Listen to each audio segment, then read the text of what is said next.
नमस्कार, मैं रजत रॉय आप सबका स्वागत करता हूं रजत रॉय ऑनलाइन एक्टिंग और परफेक्ट सोल्यूशन कास्टिंग एजेंसी से।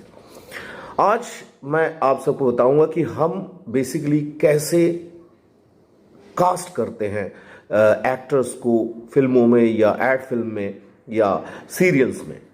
जैसा कि आपको पता है, इसके पहले भी मैंने बताया था कि perfect solution is a casting company जहां पर हमने कई सारे फिल्में जैसे परिणीता, कहानी, रावण, पीकू, यहां से लेके कई सारी फिल्मों के कास्टिंग हमने किया हुआ है और कम से कम 300 से 400 एड फिल्म हमने कास्ट किया हुआ है, जो कि हमारा डिटेल आप देख सकते हैं। आज जो हमारा टॉपिक है कि हम किसी को किस तरह से कास्ट करते हैं। देखिए, जैसा मैं मुंबई में कास्टिंग कर रहा हूं या कोलकाता में कास्ट कर रहा हूं, जैसे हमारा दो जगह से हम कास्ट करते हैं, एक मुंबई से, दूसरा कोलकाता से।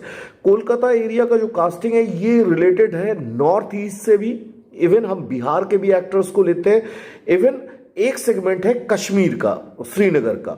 तो ये सारे सेगमेंट्स हैं, ये किस लिए हैं मैं आगे आपको बताता हूं। जैसे हमें कोलकाता में कोई कास्टिंग हम अगर कर रहे हैं मुंबई का, तो कोलकाता ऑफिस से, जैसे अगर मुंबई के प्रोडक्शन हाउस से हमें आता है कि चलो ये ऐड का कास्ट करना, जहां पर एक्टर्स कोलकाता के चाहिए या बिहार में धनबाद से चाहिए या श्रीनगर से चाहिए या नॉर्थ ईस्ट से चाहिए, तो हम उस सिटी में जो एक्टर्स हैं, सबसे पहला कोशिश हम करते हैं कि उस सिटी के एक्टर्स का ऑडिशन लेते हैं।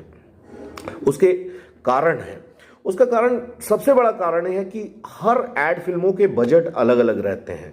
जैसे अगर बहुत बड़ा कोई ब्रांड है और उसका बजट ज़्यादा है, तो अगर वो कहता है कि हमें मुंबई में ऐड बनाना है और कोलकाता के आर्टिस्ट चाहिए या बिहार का लुक चाहिए या उस तरह का लुक चाहिए या नॉर्थ ईस्ट का लुक चाहिए, तो हम उस प्रोडक्शन हाउस को, अगर उसका बजट अच्छा रहता है, तो हम सारे खर्चे देने को तैयार रहते हैं कि उसका आने जाने का खर्चा, फ्लाइट का किराया, रहने का जो होटल का खर्चा है, तो ये हम प्रोवाइड करते हैं। और उसका शूट मुंबई में अगर होना है तो मुंबई में होगा, कोलकाता में, जयपुर में, जैसा भी प्रोडक्शन हाउस का डिमांड रहता है।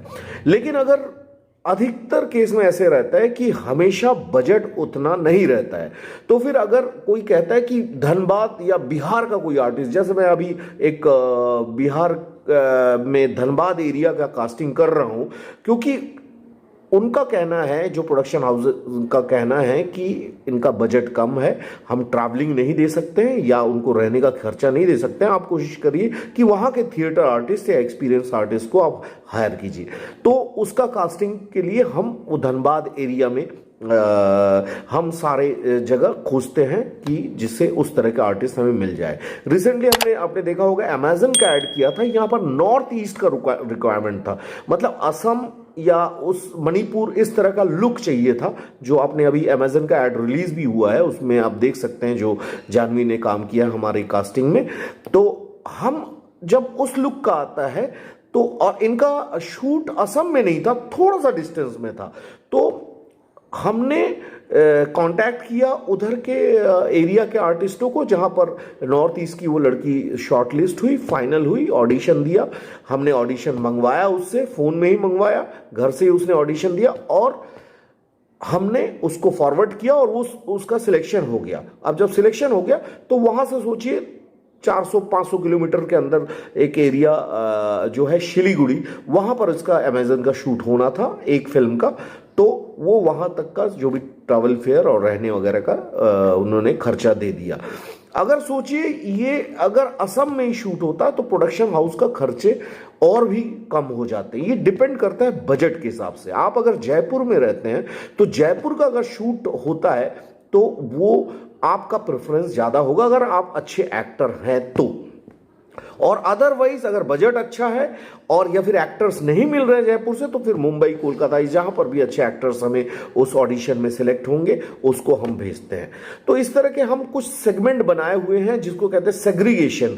अलग अलग एज ग्रुप के हमारे पास फोटोग्राफ है। जब भी कोई कैरेक्टर का रिक्वायरमेंट आता है, हम स्क्रिप्ट को अच्छे से पढ़ते हैं और उसके बाद उस तरह के कैरेक्टर को खोजते हैं और उसके फोटोग्राफ पहले अप्रूव करवाते हैं, और जब प्रोडक्शन अप्रूव कर देता है, डायरेक्टर या कास्ट जो भी आगे के लोग हैं वो अप्रूव कर देता है, फिर हम उसका कास्ट के लिए हम उनको ऑडिशन देते हैं और वो ऑडिशन प्रोडक्शन हाउस में भेजते हैं। अब वहाँ से सिलेक्शन होता है। तो आपको इतना समझ में आ गया कि ये अलग अलग सिटी से लोग हम किस तरह से लेते हैं। अधिकतर जो कास्टिंग डायरेक्टर होते हैं वो प्रेफर करते हैं मुंबई से ही आर्टिस्टों को लेने का। इसका रीज़न है उनको एकदम कॉन्फिडेंट, वो बड़े कॉन्फिडेंट रहते हैं कि चलो ये लड़का आ जाएगा शूटिंग में या तुरंत आके ऑडिशन दे देगा। अधिकतर ऑडिशंस क्या होते हैं विद इन बहुत कम टाइम रहता है, जैसे एड फिल्मों का कि 2 दिन के अंदर हमें कास्टिंग करना होता है। तो ये 2 दिन के अंदर सारे को अरेंज करना उतना आसान नहीं होता, इसलिए मुंबई के लोग अधिकतर मुंबई का प्रेफर करते हैं। हाँ, मैंने ये कोशिश किया क्योंकि मैं इतने साल से एकेडमी चला रहा हूँ और अलग अलग सिटी के लोग हैं और अलग अलग सिटी से मेरे साथ जुड़े हुए हैं, तो मैं हमेशा से कोशिश किया था कि मुंबई का सेगमेंट तो है, कई लोग हैं, लेकिन मैं हमेशा यही चाहता हूँ कि जो मुंबई के बाहर के लोग हैं उसको कैसे चांस दिया जाए, या क्योंकि बहुत अच्छे अच्छे एक्टर्स मैंने देखा है और वही मैं कर रहा हूँ। और आज तक मैंने कई सारे एड फिल्में और सीरियल या नेटफ्लिक्स अमेजन के लिए मैंने जो भी कास्ट किया है, ये अधिकतर मैंने बाहर के लोगों से को कास्ट किया है, क्योंकि मुझे पता है दे आर गुड आर्टिस्ट और एक फैसिलिटी भी कोई ना कोई इस तरह का कास्टिंग वाले होना चाहिए जो बाहर के लोगों को ज़्यादा प्रेफर कर पाए। तो ऐसे हमने कोलकाता से कई सारे आर्टिस्ट के साथ हमने काम किया है। इस तरह से हम नॉर्थ ईस्ट या जो दूसरे स्टेट के आर्टिस्ट हैं उनको भी हम कोशिश कर रहे हैं हमारे साथ जोड़ने के लिए। कई लोग काम कर रहे हैं और कई लोग हमारे साथ जो जुड़ना चाहते हैं उनको हम अपने प्रोफाइल में रखते हैं। क्राइटेरिया एक ही है, अगर आप कहीं से ट्रेनिंग लिए हैं या थिएटर किए हैं तो आपका जो सेग्रीगेशन रहेगा वहां पर लिखा रहेगा ये ट्रेंड आर्टिस्ट है। दूसरा सेग्रीगेशन रहेगा वो फ्रेशर्स रहेगा। तो ट्रेंड को हम पहले प्रेफर करते हैं क्योंकि वो बाहर से ऑडिशन दे रहा है, फोन में भेज रहा है, तो बार बार उसको चेंज करना बहुत मुश्किल रहता है। इसलिए जो ट्रेंड आर्टिस्ट रहता है वो तुरंत समझ जाता है, या एक्सपीरियंस आर्टिस्ट समझ जाता है कि क्या उसको चाहिए, और उसके हिसाब से हम पहले उनको देखते हैं। जब वहां से कोई नहीं मिलता तो फिर हम नॉन ट्रेन या फ्रेशर्स के पास जाते हैं। फ्रेशर्स के भी अलग अलग रिक्वायरमेंट रहते हैं, कोई ज़रूरी नहीं हमेशा एक्सपीरियंस से ही काम होता है। फ्रेशर्स भी बहुत अच्छा काम किए हुए हैं। हमारे साथ ही कई लोगों ने काम किया, हमारे स्टूडेंट्स कई लोग ने काम किया। हमारे स्टूडेंट्स को भी हम प्रेफर करते हैं क्योंकि हम जानते हैं वो कैसा एक्टिंग करते हैं और किस तरह से वो चेंज हुए हैं, अपने आप को बदले हैं। तो ये सारी चीज़ें हमने 2-3 महीना 4 महीना उनके साथ रह के हमको समझ में आ गया, तो उनको हम पहला प्रेफरेंस देने की कोशिश करते हैं। नॉट इसलिए नहीं क्योंकि वो हमारे स्टूडेंट है, एक्चुअली हमको पता है कि इनसे हमारा काम निकल जाएगा, दैट इज द रीजन। तो दीज आर द थिंग्स। ऐसे बहुत सारे क्राइटेरियाज होते हैं, एक एक करके मैं बताऊंगा कास्टिंग कैसे होता है। उसको आप अगर फॉलो करते हैं प्रॉपर तो आप फ्यूचर में बहुत अच्छे ऑडिशन क्रैक कर सकते हैं। तो हमारे साथ जुड़े रहिए। Thank you so much.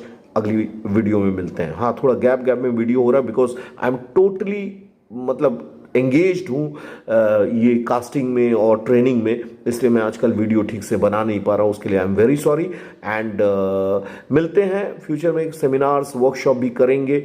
और अगर आप रेडी हैं, ट्रेंड हैं, थिएटर आर्टिस्ट हैं और आपको ये कॉन्फिडेंस है कि आप कर लेंगे, तो ऑलवेज आप बिना कुछ किए, बिना खर्चा किए हम मेरे साथ जुड़ सकते हैं। और अच्छा ही है अगर किसी को कास्ट कर पाता हूँ तो ये मेरे लिए भी बहुत अच्छी बात होगी। Thank you so much. God bless you.